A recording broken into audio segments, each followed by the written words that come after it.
Can you just start by giving us a little bit of an overview about what Waymark is and what it does, and tell us a little bit about your background? We'd love to hear how you got here today, Nathan. Yeah, sure thing. Well, Waymark is an online business. In some ways, it's quite similar to Jottful. We're online at waymark.com, and we call our product "Anyone Can Edit Video," which is really meant to suggest. I kind of always joke, like we try to make video creation so easy that my dad can do it. My recently retired dad on his iPhone 5. And what you find on the site is kind of it's even a little bit less than do it yourself, because what we've got there for you is a pretty large library of really beautiful templates. I think one thing we do that stands out in the space at Waymark is we really emphasize the quality of the creative. So we've got an awesome creative team that has built out this massive library of content over time. And what we try to make as easy as humanly possible is going in there and kind of customizing a given video template to your own brand, your own purposes. And then, in just a few minutes, you can go through that process, ultimately download a video and go publish it, for any and all kind of marketing and communications, advertising use cases. So we'll talk a little bit more about some of those today. Actually, Nathan, would this be a great moment for me to show everybody what I did for Jottful using your software? Yeah, I would love to see it. All right, so your intrepid host here, you may remember from last week, I actually read the book that our guest wrote. This week, I actually created an ad using Waymark software from our guest. So everybody can see the screen, right? You can see it, right, Nathan? I can see it. All right, so hold on, let's back it up to the beginning. I've downloaded it here. Okay, so I actually made this using Waymark software. I'll tell you, Nathan, it probably took me 1 hour or so to make it, and I just swapped out the text and the images for my own. The music and everything was already there, so everybody can see what we can make. We love it. I'll tell you, the team really loves it. Really great for morale, actually. I shared it with everybody. Everybody was really excited about it. We've been running it actually on YouTube as an ad to warm audiences. So we're testing it out. We're seeing how it goes. It was really, really fun to make, really easy to make, and I really enjoyed it. So tell us a little bit, Nathan, about how you were able to begin marketing this business, because I know the challenge for a business like Waymark is that people aren't searching in Google for terms that are relevant to your business.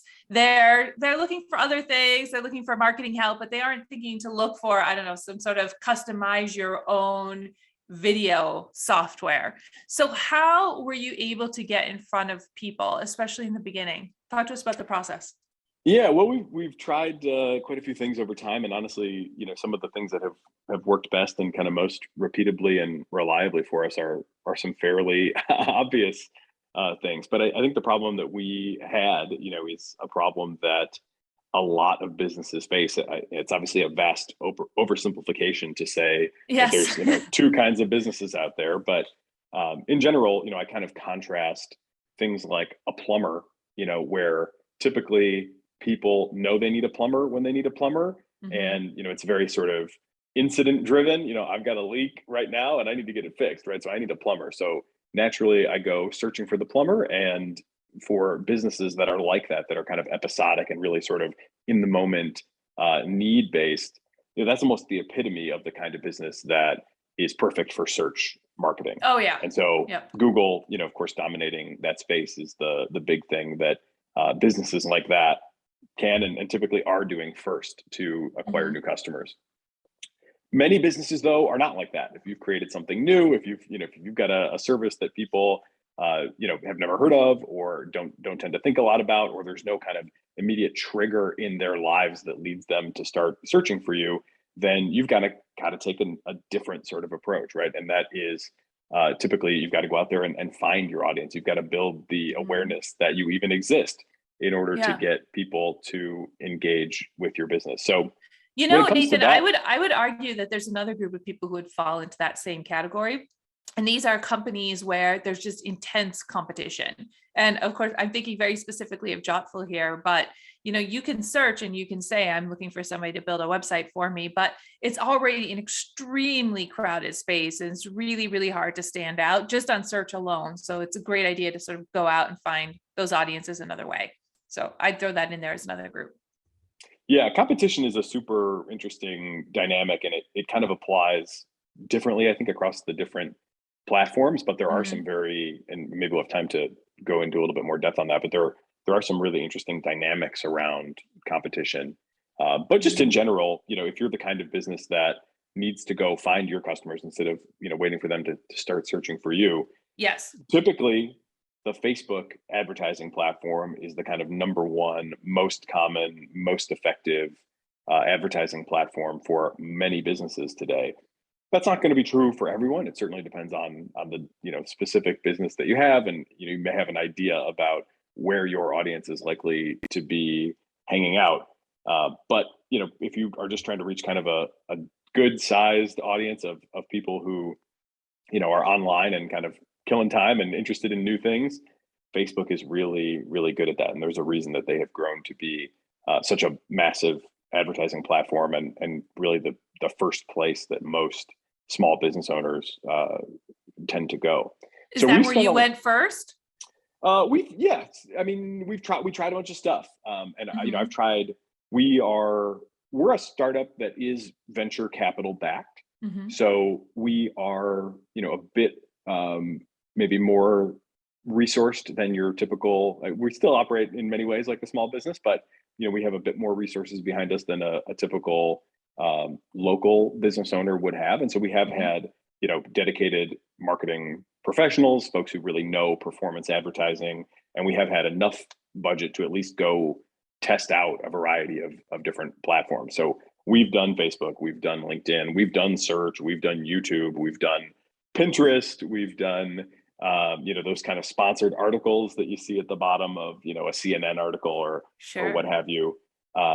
We've done email campaigns. We've kind of paid for placement in other businesses' email newsletters from time to time, and really it has been pretty clear in our experience, and I think it is the case for probably 80% plus of the businesses that we've worked with, that Facebook in general will give you the highest cost per click and the most kind of engaged audience for your dollar. Not to mention the most real traffic. I mean, that's another thing that if you're not careful, some of these other platforms, not so much the big ones like LinkedIn is pretty trustworthy. Obviously, Google and YouTube are pretty trustworthy.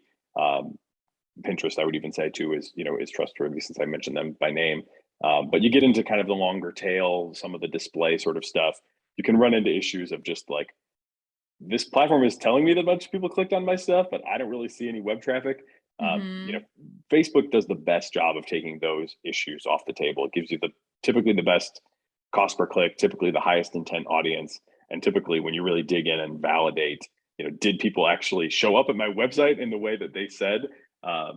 We've been able to validate with very high fidelity that is indeed true. So for, again, 8, maybe 9 out of 10 businesses, I would say the best platform in terms of the highest ROI is likely to be Facebook. And at a minimum, that's kind of the place that I would typically recommend starting. If you fall into the category that you described earlier, which is not the category of people for whom there are a lot of searches and high intent searches already. If you're looking for a plumber, right? If you're a plumber, you're probably going to want to be on Google Ads first before Facebook.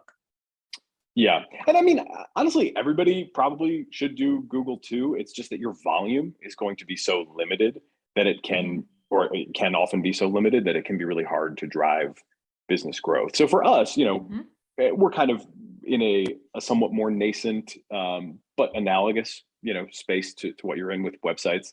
People do know, of course, that like there are businesses out there that can help them with video. So people do search for that. But when we look at the Google, ad tools and just look at how many searches they're seeing, it has actually kind of surprised us at how small it is. It's not that there's none. And so we do participate in that space and do try to compete for those clicks, but you can kind of just see at the top. And this is something that's pretty straightforward to do for your business. you can kind of see like how much opportunity is there to really compete for traffic. And if there's not much, then there's not really much you can do as a small business to change that, right? I mean, there's not really a way to shift people's search patterns without somehow going out and creating awareness that doesn't already exist. And Waymark is primarily B2B, right? You sell to other businesses as opposed to consumers, right? Yes, we're B2B and B2 SMB. So we work with a wide range of businesses that at the small end are often individual people like a single real estate agent trying to promote themselves, trying to promote their listings, and want to have nice looking quality video to do that. We also do work with some enterprises that have obviously a lot more resources and a lot more going on, but the common denominator still with those bigger customers is that they have some group of users that they want to empower from a marketing standpoint. So we also, for example, Ford is a Waymark customer, and they don't use us for their national TV campaigns, of course, but what they do use us for is creating a library that all of their dealers can tap into to go make content so that they can do stuff, much more efficiently, both in terms of, dollars cost and in terms of time cost in their local markets. As well as, they try to make sure that all the content is good too, which is, sometimes a challenge as they wrangle, thousands of dealers. There are a couple of things you said here, Nathan, that I just really love. One is that you sell to businesses, and yet you're talking about how valuable Facebook has been for your business, even though most people think of Facebook as a way to reach a consumer audience. And if you're reaching businesses, LinkedIn, for example, is a really great way to reach them, because you can go and you can target specific businesses, or you can target businesses of a certain size or businesses in a particular geographic region in a way that's much harder with Facebook, because they're people, right? They're not reaching businesses. So I think that that's really interesting. The second thing is, I just love that you're more well-resourced than probably everybody who's listening today. And yet you went through the process of testing all of these out, right? You tried Pinterest, you tried everything. And I think it gives all of us a little bit of hope that, we're all throwing a bunch of spaghetti against the wall, and all we need to do is find the one that's going to stick. And even businesses that are really well-resourced and have marketers on staff and can afford to pay for that go through the exact same process that everybody else does. Yeah, there's kind of no, there's no substitute for really getting out there and trying it. I think, everything that I can offer in terms of recommendations or guidelines is to be taken with a little bit of a grain of salt. It's the best guess, I think, for what, would work for any kind of business in general. But, there's really no substitute for actually getting in there and trying it. And for 8 out of 10, that may all my recommendations may be true, but that still means, there's 1 in 5 listening on the call who may find something different. So, that's always really important to keep in mind. Yeah. Awesome. So I know that you have a list of the 7 things business owners should try before they ever start paying for ads. Do you want to share those with us just so we get an idea? Yeah. So this is something that comes up, for us a lot, right? Because our platform is about creating video. And there certainly are a variety of different use cases that people need video for, but the number one use case that ultimately gets small businesses making video on our site is advertising. So much like, you said you're running that video on YouTube, it's typically Facebook, Instagram, YouTube. Those are kind of the first ones. We do support TV advertising and OTT and streaming TV as well. And, there's a variety of other things, but typically advertising is the number one thing. So it comes up a lot that people will say, hey, I made this video. I went out and, spent some money on an advertising campaign and nothing really happened, or I was not sure what happened. I'm not really sure what, if anything, came of it, So I've had this conversation so many times that I've started to develop a bit of a checklist of like, okay, as much as we want people to come use our product and make videos and go use them for advertising and other purposes, you really should do these kind of basic things before you go start spending money on advertising, because that money can go pretty quick. Facebook certainly, and Google, and the platforms all have tools where you can kind of control your spending and say, hey, I'm going to spend just even a couple dollars a day. So it doesn't, you don't have to spend a lot. I think, most people are probably pretty familiar with the fact that you can start advertising on the digital platforms at a very low starting budget, but that budget can go really quick. And so I think, it's important to, and obviously budgets are limited for most small and local businesses. So I think it's really important to kind of make sure that you have the basics in order. The things that I'm going to kind of run through here are things that I would say, by and large, if you don't do these things, you're just playing at such a disadvantage in the advertising game that I honestly wouldn't expect much success. And there's probably more to do, and everybody's journey will be a little bit different, but these are the kinds of things that I would say every business really should do in order to have a solid chance of getting good ROI from digital marketing. And to cut in here for a second, are these things that we should do even if we're not running paid ads, even if we're running organic content?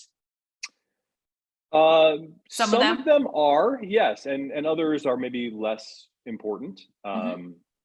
So yeah, that'll probably be fairly self-evident as we go through. Some of them are kind of advertising specific, and it matters, it matters more when you're putting more dollars into it, right? Like if you're purely posting organic content, kind of anything is a win, right? Any media, any awareness that you can earn is kind of a win. But when you're really starting to spend money, you need to see, money needs to come out as well. And hopefully, reasonably quickly. So yes, this list is kind of geared toward that, but certainly some of these things, are just good to do, kind of regardless of where you are in your business. All right. So here's the list, 7 things. They're kind of maybe even 7 categories, a couple sub points. So first thing is site basics. This is one that, certainly your Jottful customers will have this, kind of included in the service that you provide. But it's amazing how many small business websites I go to still today that are not mobile accessible. Or so slow. This is a big problem. People will run an ad, send traffic to their website. The website loads so slowly that a lot of the people who click, you pay for the click to visit the website, drop off and don't even bother for it loading. So you paid for the click and you never got the visitor. Yeah, so that is another great point. So 90% typically of the clicks that you will get from certainly from a Facebook or an Instagram campaign, and I think people are probably aware of this, but Facebook and Instagram is the same advertising platform across those properties. 90% typically will be mobile. So if you have a website that either doesn't load fast enough for people to hang around and see it, or it loads and kind of needs a magnifying glass, the back button reflex is just so strong these days that you really don't stand much of a chance. So gotta have the mobile side there. And then the extension of that is make sure you have kind of a clear and easy to accomplish call to action that people can complete in just a few seconds. We typically put that right on the page and often right above the fold. So a flow that we've often put on our site is you click on our ad, you come to the site, and we ask you for 2 pieces of information out of the gate: your business name and your business phone number. And we use that to kind of bootstrap an account and get you going. We don't even ask for a password. This is not yet becoming a login, but really just trying to make sure that we know who you are and we have a way to reach out to you, and we can kind of, get the rest later. I see, tons of sites too, where it's like 12 pieces of, of information requested on the contact page or the lead form. And, that is a classic deterrent to people who, they're probably not that invested just yet. In many cases, they're kind of almost using this as like a bookmarking type of activity where they're like, oh, that's, and again, keeping in mind, this is not something they're searching for, right? They're kind of killing time. They may be between things, and maybe, their next meeting may be in 5 minutes or whatever. but they're kind of, oh, okay, this is interesting enough to engage with a bit. Give them a way to like actually opt into your, future communication without making it such a big burden that it becomes like, oh, forget it. Mhm. Another really good trick for this, this can be I think you need to do this ultimately on the website, but in a pinch, you can also use in Facebook lead forms. They have a product um, where you don't even have to, as a user, you don't even have to leave the Facebook interface, and they'll kind of collect the leads directly for you within Facebook. The downside of that is, people don't go to your website, they don't get a sense for your brand. There's very limited information there, and often people are a little bit like, I'm not quite ready to give you that information. I was just kind of clicking to like learn some more. I wasn't quite ready to sign up immediately. So finding that right balance, right? And how much did again, everybody's journey is a little bit different. So how much did your ad communicate? How much do they know? Do they need more information before they're going to be hooked? All those little variables are really important, but it's got to be readable on a phone, and it's got to be doable on a phone to sign up and kind of get, on your mailing list. So that is the first one. Boils down to make sure you have a solid mobile landing page experience, because 90+% of your traffic is probably going to come on a mobile device. And there's not much you can do to avoid that, by the way. You can segment and say, I only want to advertise on desktop devices, but your audience goes way down, your costs go way up. Yeah. And that has its own, set of problems. So you just have to be able to compete effectively on mobile. Second thing is, just kind of clarity of your value prop and like what they are going to get. Sometimes people call this kind of the tripwire or the hook or the giveaway or the sort of what's in it for me. What we have experimented with over time is creating a sample video for the user. Like if you sign up now, tell us who you are, give us your contact information. We will make a sample for you. It sounds like you have a very similar flow at Jottful from what I saw in the video at the top. We do. Yeah. But just making it really clear to people what this is. It's so common that people kind of have this too abstract, of language, or kind of leave people asking these like fundamental questions like what is going on here. And we find, honestly, every time we relaunch a landing page, we really have to discipline ourselves about focusing in on that and making sure that the kind of headline, and I'm talking 8 words probably at most, is just super crystal clear and has like a very tangible value prop, so that people are engaged enough to kind of take that next step. Again, the back button reflex, just at the first sign of confusion or the first sign of like, wait, what was I even doing here? The back button is just so accessible, right? And there's just so much more content in the feed. So we tend to do things that are like, get a sample beautiful video for your business. And just try like starting off with that what you get for taking this kind of next step. That is the kind of thing you typically do have to test. It's a weird dynamic, but it certainly has applied to us. A lot of times people kind of are so into their own business and so familiar with their own needs what their own services and what the needs of the customer are that they're meeting, that they kind of fail to bring that to the fore. So we've certainly made that mistake many times. And the difference between kind of the first thing that we write in terms of copy and then the thing that really works is often like a 10x difference. And it's largely in just that initial messaging. And that could be the same, that could be, I'm talking now within, you have a mobile, friendly site and everything's kind of usable, but like, what is that first sentence that you're going to tell people? A bad or kind of a starter, not even a bad, but like a decently designed, like well-functioning, but not very well messaged landing page for us will often see like a 2% throughput. And the best that we can achieve typically is upwards of 20%. Wow. And that's great. And that, I mean, we work pretty hard to get to that 20%. But that's literally the difference between totally failing in your advertising and getting good ROI. As you'd imagine, right? 10x increase in leads or 10x increase in contacts added to your mailing list or whatever. It just, that makes all the difference, right? So there's a few kind of choke make a points in really the great process. point there about language. Even if you're selling to businesses, using highly technical terms or using jargon is just confusing for people when they first land on the page. And I think the process of redoing it and showing it to more people, and eventually what happens is it starts to become more informal, and then people can actually understand what you're saying. And that's pretty key for these messaging. Yeah, it's really easy to kind of forget that, the classic, like, what's in it for me, and so there's something that we see in video that also applies to websites, but it's, we know the video side of it extremely well. And Facebook will actually show you a graph of this, the user retention or the viewer retention over time.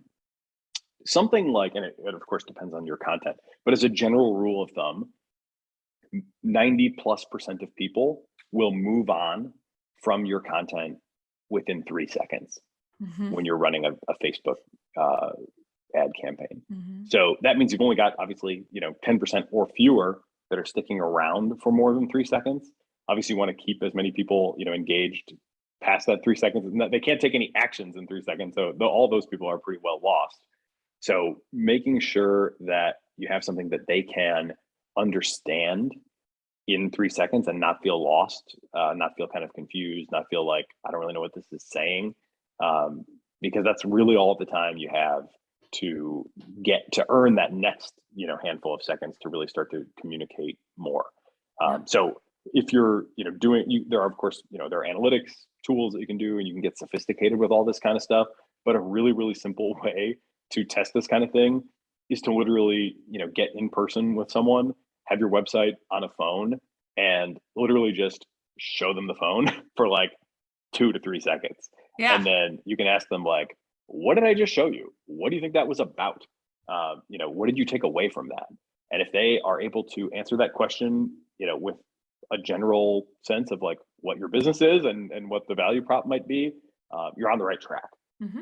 You'll probably find your first attempt, certainly if you're kind of doing it yourself and you haven't done this much before, you'll probably find that they don't really know. They're kind of like, yeah, sorry, I didn't really get anything from that. And that, and people will kind of say like, well, you didn't give me much time, and people will be very friendly, especially if you're doing this kind of thing with your friends.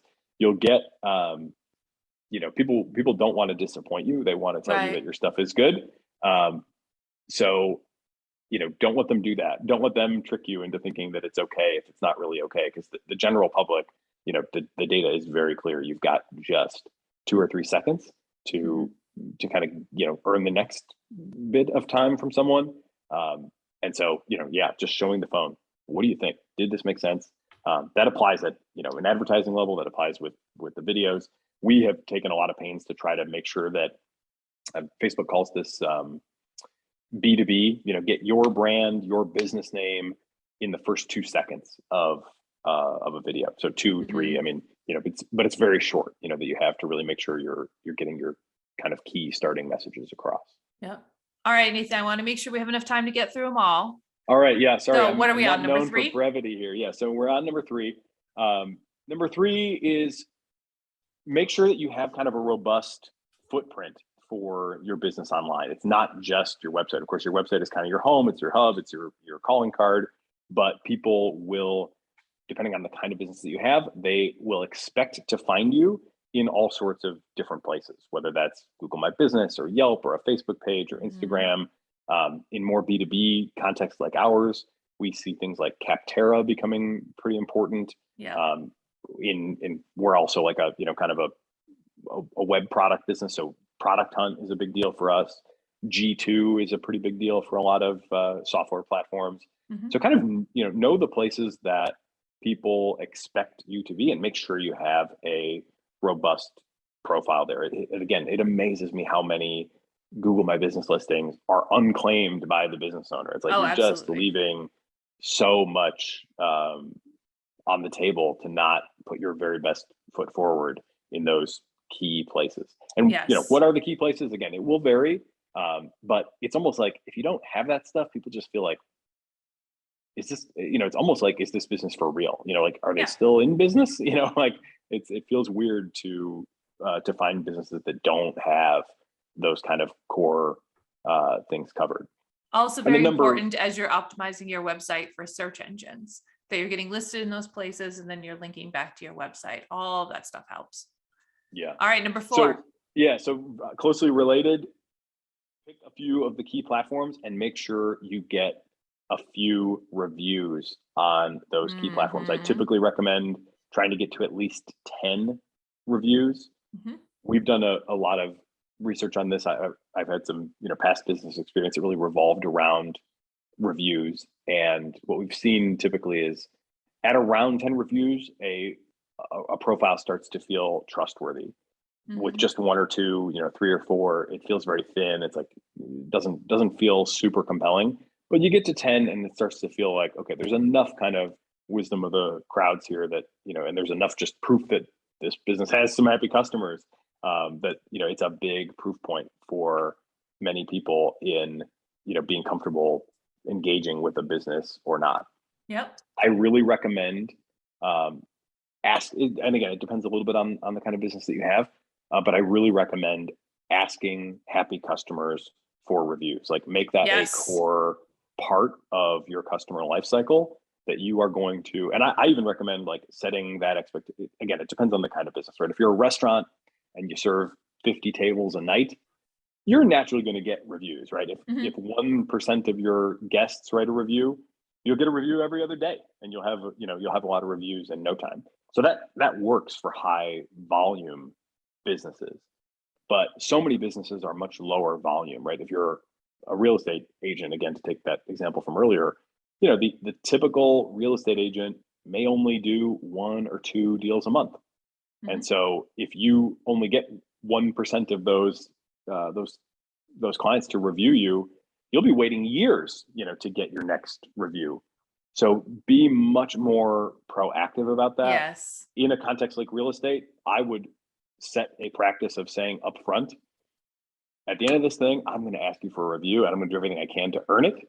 And then circling back and making good on that, that becomes a really powerful driver of validation.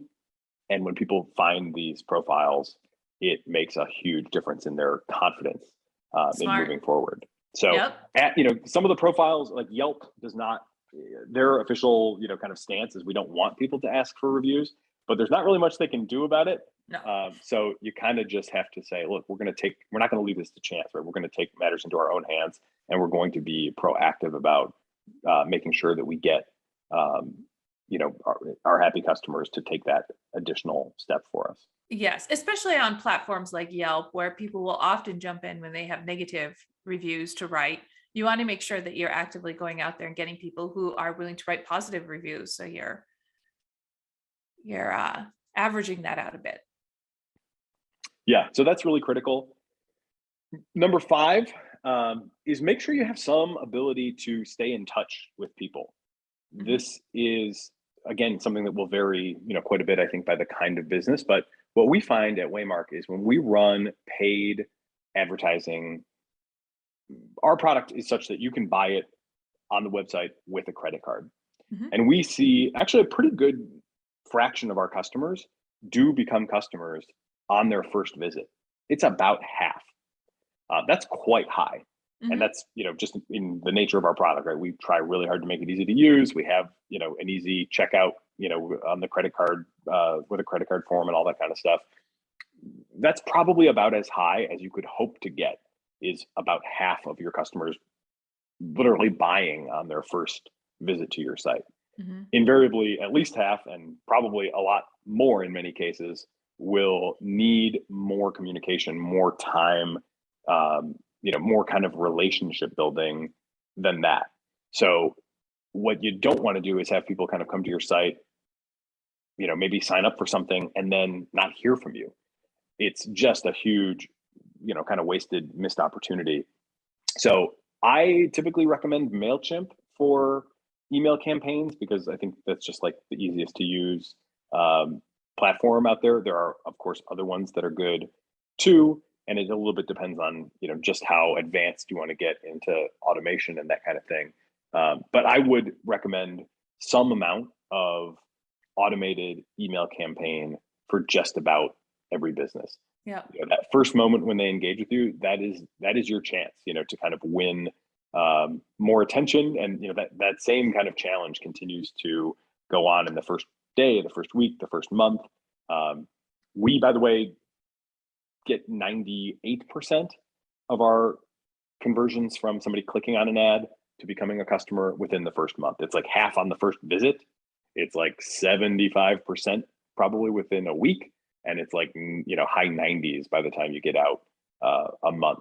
Mm-hmm. So you have that kind of core window. And of course, people come in kind of whenever they come in. So setting up some sort of automated thing to make sure that you're kind of following up and continuing to build the awareness that you already paid for, right? Like the great thing, Mailchimp, is not that expensive, and it doesn't, you're not paying per click, right? You're just kind of paying to use the tool. So make sure you got to kind of continue to mine your own people who are interested in you to make sure you can get every dollar out of the ad spend that you have. You can also put those visitors to your website in a remarketing audience in your advertising program, whether you're using Facebook or you're using Google, and you can keep reaching out to them again through ads. They become a warm audience. So you can touch them again over there as well. Yeah, well, you're that's number 7. So you're anticipating where we're going. But yeah, for sure. So I think I don't want to be get too lost in the weeds in terms of competition, but one thing to keep in mind on all these platforms is, unless you are totally unique, you're in competition with other businesses that are advertising and trying to reach the same audience with, a somewhat comparable, if not, very competitive offering. So the dynamic is that, Facebook's trying to maximize their revenue, Google's trying to maximize their revenue, and the businesses that ultimately are able to really succeed are the ones that do the best job of getting ROI from the clicks that they pay for. Because the cost per click ultimately kind of is driven up to whatever kind of the market can bear. And what the market can bear is determined by what people can actually get in terms of, business outcomes from their advertising. So in a very real way, the competition in advertising is upfront. It's, to capture attention and be more interesting than other companies and kind of win on that level. But then also downstream, it's about actually converting as much business as possible so that you can afford to pay the going rate. So if you don't do these things, you kind of end up in a spot where those that do can afford to pay more, and they outcompete you at the at the top end, and so you're kind of priced out of any substantial advertising. That's a really kind of difficult competitive dynamic for many business owners to get their heads around, and it can be a difficult one to especially when like us, we're competing with all these other venture-backed companies. It is cutthroat competition. It's not so competitive in many local business niches, but there is still competition, and you really do have to kind of make sure you get every bit of ROI that you can from the advertising.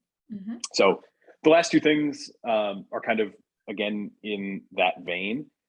One of the top things I would do for any going business, you can't do this if you're new, but if you've been in business for a while and you're adding advertising, is seeding your advertising with a custom audience. So that is a pretty simple thing, but it's still kind of considered a bit advanced in the Facebook world. Essentially, what you do is you can use multiple different kinds of data points, but the most common one is email addresses. So if you have emails for people who have been customers before, you can upload that list into Facebook. That's called a custom audience. And then you can create what's called a lookalike audience based on that custom audience. And what Facebook will do is use, all of the data that they have, and obviously that's extremely extensive, to identify people who have a lot in common with the people who have already been your customers. And that is just proven to be one of the most effective ways to improve your ROI. Facebook will kind of figure that out for you over time, even if you don't help provide that kind of seed information for them. But you're going to spend more money up front to run those ads so that Facebook can kind of eventually figure it out. So this is a massive shortcut to figuring out what your best helping Facebook figure out what your best audience is and helping make sure you're getting ROI as quickly as possible. Relatedly, these days they've simplified it quite a bit, and this is probably something that you implement for customers sometimes as well. But getting the Facebook pixel on your site, and this is kind of number 7, there is now a single pixel that you can install that can track all the activity that you need to track. That includes powering retargeting or remarketing, and that is, for most businesses, the highest ROI advertising that they can do, reaching people that are already a warm audience. If you don't have many people on your website, there's not much retargeting to do. So it's kind of governed by how big your web traffic is. But take advantage of every bit of remarketing that you can possibly do, and also look at tracking conversions. It may just be a simple form completion, somebody signing up for your email list. It may be, in our case, it is an online purchase where there's actually a credit card transaction. But make sure you have some sort of event that Facebook can track, and it can be as simple as just like, if somebody reaches this page, if they reach the thank you page, then that is that counts as a success. But you got to tell Facebook what you want to optimize for, and feeding that signal of what is success on your website back into the advertising infrastructure is really critical to ultimately, again, allowing the platform to optimize on your behalf and ultimately getting you the greatest ROI that you possibly can. So all of those things, they're not that hard. None of them are super hard. The hardest certainly is like installing the pixel and doing that kind of setup. And you may need a website provider to help you out with that kind of thing. But I think those are the things that give you a solid fighting chance in advertising.